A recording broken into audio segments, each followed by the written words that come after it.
Alors nous sommes le jeudi 16 juin 2016, nous sommes de retour à Toulon. J'ai quelqu'un à côté de moi, je vais lui demander de se présenter. Bonjour. Bonjour, alors moi c'est Mathieu, 18 ans, encore étudiant et créateur de la radio toulonnaise avec mon acolyte Mehdi Duval. Ça s'appelle comment ce site? Justement la radio toulonnaise, l'infomédia du Var pour être précis. D'abord on se rencontre dans un endroit particulier parce que figurez-vous que les rencontres, alors on peut se rencontrer chez soi et on peut se rencontrer aussi à certaines occasions. On va décrire quelle est l'occasion qui nous fait ce soir nous rencontrer. Alors aujourd'hui, donc le 16 juin, on est au Club de la Presse, donc avec le rassemblement des gros médias du Var. Aujourd'hui on a eu Var Matin, on a eu Ouest Var où on a encore eu France 3 Local à Toulon. Et je pense que dans les plus beaux endroits on fait les plus belles rencontres comme on a eu la preuve aujourd'hui. Alors on va expliquer un petit peu qui vous êtes et ce que vous faites. Alors comme je disais étudiant, concernant la radio toulonnaise, je l'ai créé il y a 3 ans de passion. Alors on va parler également de ce qui nous amène ce soir. On est d'ailleurs dans un splendide paysage puisqu'on est près du Mourillon, hein, disons-le. Et à travers cette manifestation, j'y suis moi-même, qu'avec ces podcasts radio. Est-ce que c'est la première manifestation du Club de la Presse à laquelle vous venez? Oui, c'est la première fois que je viens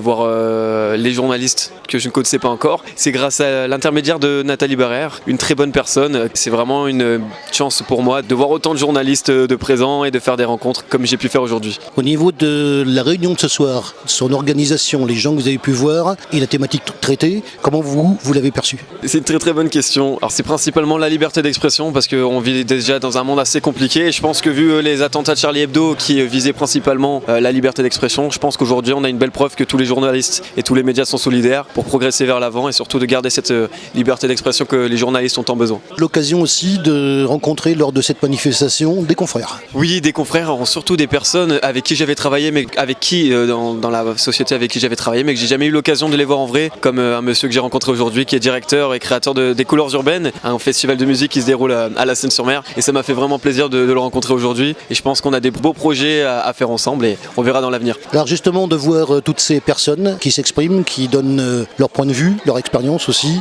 est-ce que ça donne justement des idées pour l'avenir? Oui, ça donne surtout l'envie de réussir et l'envie d'avancer tous ensemble. Et je pense que d'avoir autant de journalistes et de représentants des médias ce soir, je pense que c'est une belle preuve qu'on est là et que les journaux, et surtout la liberté d'expression n'est pas prête de disparaître.